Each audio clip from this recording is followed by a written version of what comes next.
Hello everybody, my name is Christian, and with another update around the corner, it's time to talk about who you should pull in version 4.1 of Honkai Star Rail. After the absolute whirlwind that was version 4.0, 4.1 is seemingly going to be pretty disappointing banner-wise. The update is also only 4 weeks long, being 2 weeks shorter than the average update in HSR. Definitely not ideal, but hey, that brings us closer to version 4.2, and still gives us some decent character reruns, as well as the arrival of the new Hunk character, Ashvail. Lots to talk about today, folks, so strap in and get your magnifying glasses out for this mystery-filled update. Make sure to like, comment, and subscribe, become a YouTube member down below, and with that said, let's get into it. Let's pause real quick and take a brief word from our sponsor, LD Shop. With so many good characters coming out soon, many players simply don't have the jades they need to get them all. Now, if only there was a cheaper way to get top-ups for games like Star Rail and ZZZ. Well, that's where the sponsor of the video comes in, LD Shop. LD Shop is a safe and reliable top-up site for all your favorite games. They offer top-ups at a more affordable price than in-game, and can even activate your first top-up bonus if you haven't used it already. All you have to do is click the bundle you want, put in your server and UID, and your top-up will appear in-game shortly after. If you buy using my link as well, you can get a 5% and 15% coupon good for $50. Last but not least, if you consistently use LD Shop and spend over $80 for the month, you can get an express supply pass completely free on your homepage. Use the link in the description or the pinned comment. Thank you so much to LD Shop for sponsoring. Let's get back to the video. Alright, today's video is going to be a lot shorter than normal since, once again, we have 3 banners and that's it. At the start, as some usual housekeeping reminders, if you haven't yet selected your free 5-star from the selector, you get to still hold on to that all the way until 4.2 ends. Plenty of time to still make a choice. Although the recent Nova Flare announcement doesn't feature anyone on there, so I imagine that really just makes the choice a lot easier. Poor Jing Yuan and Dan Hung Il, man. The shortened update length has also resulted in Ashvail being available for the entire patch, I believe. So, if you want to wait to see the 4.3 drip marketing before pulling him, that is in fact a valid strategy. With that said, at the end of this video, I'll be talking about Archer again because with these sparkle buffs, man, yeah, things are happening that I think we should talk about. Alright, housekeeping done, let's get into what you all came here for, the detective mastermind who can barely afford a meal, Ashvail. Ashvail is a lightning hunt 5-star, and he is the first hunt character we've seen since Archer in 3.4.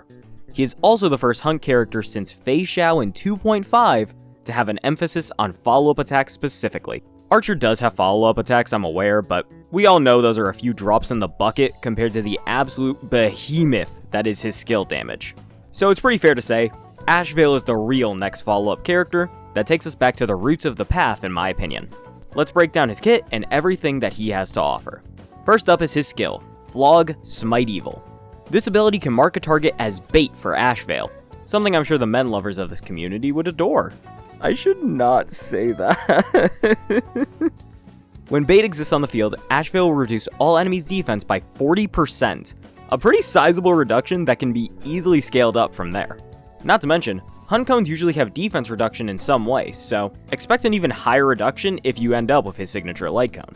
This skill will also deal pretty solid damage to the target attacked, and if the target attacked is already marked as bait, then Ashvail's skill is actually SP neutral, regenerating a skill point every time it's used. This is pretty similar to how Mo's works, which is pretty fun to see considering how useful of a character he is for Hunt. Next up is Ashvail's talent, Rancor Enmity Reprisal. First of all, that name goes hard. Second, this is Ashvail's follow-up attack. Whenever an ally attacks, Ashvail will unleash a follow-up attack, consuming a charge under his portrait as we can see in the footage. Now the special program didn't go into too much detail about this talent besides just the follow-up aspect, but there is so much more that meets the eye. First of all is obviously the charge count. Ashvail starts battles with 2 charges and has a max of 3. He gains back max charge when using his ultimate, with that being the only way to raise his charge count. He has another mechanic that wasn't talked about. He actually regenerates energy when his bait is attacked. Whether he attacks it with his follow-up or an ally attacks it, as long as bait is hit, Ashvail will regenerate some energy to get his ult even faster. I've said it before, but I'm a big fan of characters being designed like this. I think it offers a lot of potential to their kits and brings a bit of a different playstyle that really incentivizes a lot of fast, hard-hitting teammates, which is pretty cool in my opinion. That's all the extra stuff out of the way, so now let's go to Ashvail's next ability, his ultimate. Titled Banquet Insatiable Appetite. This attack is a single target move that will summon, I swear on my life, a demon from hell to consume Ashvail's opponent. When doing this, Ashvail will consume gluttony stacks, which are gathered throughout the fight by using his abilities. After the initial ultimate, Ashvail will unleash a surge of follow-up attacks that continue until the enemy on the field is defeated, or until Ashvail runs out of stacks to keep the follow-ups going. Really embodying the path name of Hunt right now. Feel like this dude took a bit too much inspiration from that Maroon 5 song.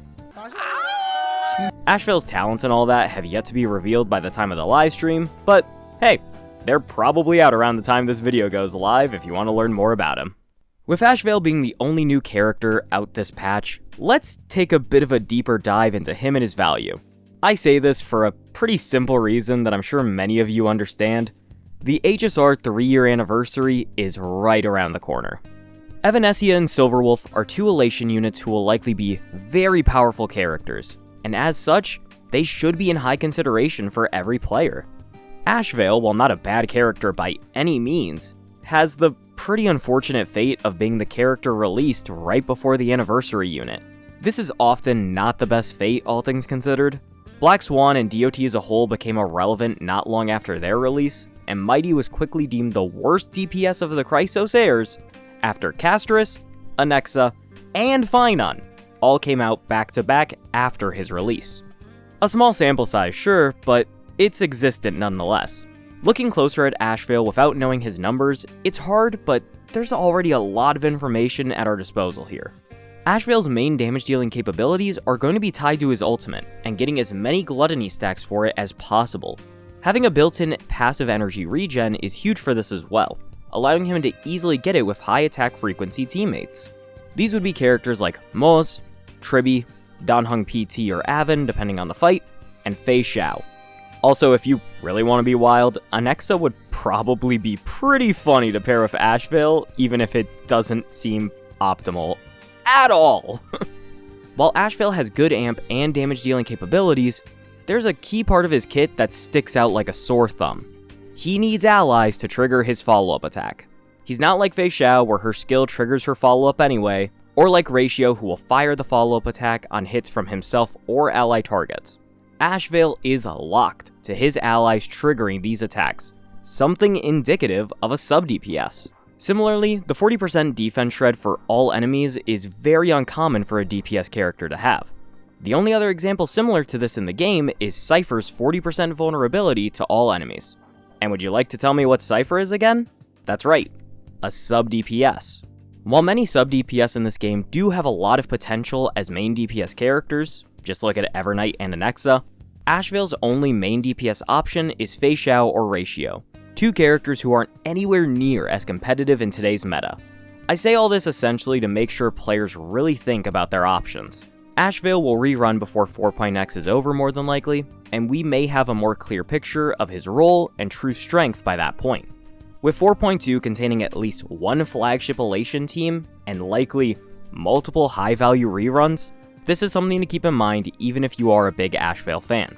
I've really tried to not be as doomer about the characters in a lot of these videos. I really do enjoy seeing all the good that this design team puts in, but Ashvail is set up in a really hard spot right now, just like Cypher was in 3.3. It really is important to keep in mind your future plans before diving straight in. You should pull Ashvail if you have a well-invested team and are looking for another Hunt DPS. This can either be as a sub-DPS for Fei Xiao, or as your main DPS with some strong supports. Ashvail is easily one of the coolest characters in the game in my opinion, so I really hope he ends up as so much greater than his initial look. I can't believe I'm saying this, but I'm counting on you min-maxers. Alright, Ashvail is all finished, so let's move on to our 4 stars available this patch. We have Moz, Misha, and Asta, all available for the entire update. I'm gonna cut to the chase. Misha is not good and really will not do anything at all for your account. Asta has some usability technically, but if you are a casual player or even someone like me who's a meta player but not super hardcore, Asta will still have very little use for you.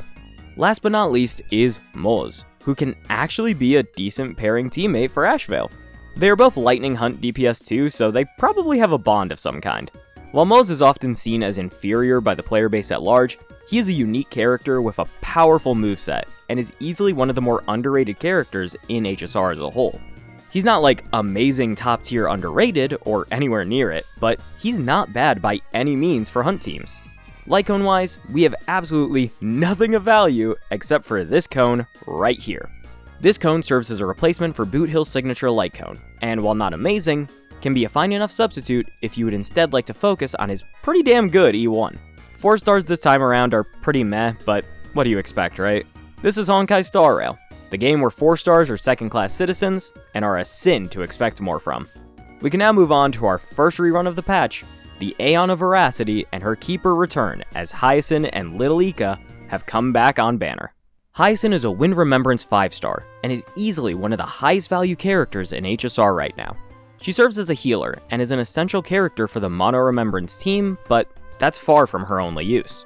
Thanks to her built-in damage dealing capabilities with Little Ika, she's also essentially a sub DPS on any team with skill points to spare, which, surprise surprise, can be a lot of them.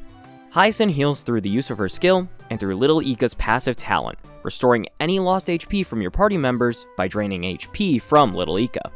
Heisen's ultimate is a massive boost to all allies' HP, which is essential for Mono Remembrance, and a pretty nice boost to tankiness for everyone else. This ultimate is also what unlocks the damage ability of Little Ika, which can be devastating, to say the least. While Heisen has a very powerful light cone and eidolons available to her, I'll cover those later on in the investment section. All you need to know is that overall, Heisen can run with a multitude of teams and still excels as purely a healer even when she isn't doing massive damage. She may not be as useful for some teams as HSR, but she's still overall a terror upon the metagame. You should pull Heisen if you need a competent sustain. You need 2 sustains in normal endgame and 3 for anomaly. With HSR being the only sustain in the game on the same level as Heisen, I think it's safe to say she'll be a sound upgrade for almost any other team you have on your account, and especially HP scaling teams. Just remember to feed Little Ika, those 30 Big Macs aren't gonna get themselves. The final character on our list today, and wow, that's weird to say after I've talked about 2 people, is the rootin' tootin' foul-mouthed IPC hater himself, Bootill. Bootill is a physical hunt 5-star, and of the trinity of break DPS characters, he holds up pretty well nowadays after a massive boost in the form of the Dahlia. He's incredibly strong against single target fights, or fights with small mobs for him to pick off. This is thanks to his signature buff, Pocket Trick Shot. Every time Bootill breaks or defeats a target, he gains a stack of Pocket Trick Shot, which caps out at 3 stacks. At full stacks, he will do 150% additional toughness reduction with his enhanced basic attack, and this attack also deals break damage equal to 170% of his physical break damage on weakness broken enemies. Next up is his skill. This skill grants him his enhanced basic attack as it locks Bootill into a standoff with an enemy of his choosing. This enemy will not only receive and deal additional damage to Bootill, but is also taunted by him. Last but not least, Bootill's ultimate. This ultimate is unique as it has the power to delay enemy actions by a mind-boggling 40%. An absolutely massive amount that I don't think anything else in this game is capable of. It also deals 400% of his attack to an enemy and implants physical weakness for 2 turns. A very powerful ability that can be genuinely huge for players running sustainless team comps. Like I mentioned earlier, I still think Bootill is a phenomenal character despite his age, and he has a playstyle like no other. What he does is hard to replicate across the board, so that's definitely something to keep in mind if you're thinking about picking him up. You should pull Bootill if you want a single target main DPS and have all the necessary pieces. Break is a very specific archetype, so let me say this here and now. You should not get Bootill without the Dahlia and Fugue on your account. He is considerably worse and is really hard to recommend with that being the case. Firefly buffs are on the horizon too if you're looking for a break character, but his ceiling right now is still incredibly high if you're willing to invest in him. Jesus, that felt like a lot of rapid fire right at the end there. Oh my god. Still, we're done now with all the characters, and that takes us to the investment section for today's video. I will be talking about Bootill and Heisen, of course, but I'd like to actually talk about Archer for a minute. With the new sparkle buffs being fully tested by players with Archer, it is clear to see this character combo is still going as strong as ever. While Sparkle is the reason for that and her personal eidolons are extremely strong, don't discredit Archer either. He is still an incredible character, and this team has proven to once again be competitive at the highest levels of HSR. While it's strange to recommend investing in Archer 7 updates after his release, I do genuinely stand on it thanks to all this new information. His E1 allows him an extra shot every time he fires 3 shots, allowing extra damage potential, or different rotations for him that could prove to be pretty interesting. His E2 will actually allow you to remove Silverwolf from his team entirely, allowing someone like Cypher or Tribby the chance to enhance his damage even more while using less skill points. Or RMC, who is actually like one of the best possible options you could have. For players who have managed to get not only a free Archer and DHPT, but then also got Sparkle from their selector as either a new character or as an Eidolon boost, investing in Archer can go a long way as of right now, and may be worth it for many of you who enjoy the single target playstyle. He is right now the best at it in the entire game, and I don't see that changing anytime soon unless Silverwolf or Evanescence have something really loud to say about it. Alright, Archer rant over, let's talk about investment for Heisen and Bootill. Heisen has great eidolons overall, with her E2 being one of the most broken in the game if you have her signature light cone. However, the real heavy hitter if you're using her in her best team specifically is E1. This increases max HP by a ridiculous amount, and is amazing for increasing the strength of your HP scalers. If you already have Heisen and her light cone, this is an amazing pickup. Bootill's eidolons range in usefulness, but E1 is a very good for him, offering defense shred and a free stack of pocket trick shot when entering the battle. While this may not sound like a lot, this one trick shot can be the difference between breaking a target immediately or not. I still personally feel Bootill's cone is a huge boost for him and should be your first pickup, but if you have it, then E1 is a great grab for this cowboy. Alright, and that is a wrap for today. This is easily the shortest one of these videos I've ever written, as it sits at not even at a full 5 pages. It's mainly due to the reruns this banner being, lackluster, to say the least.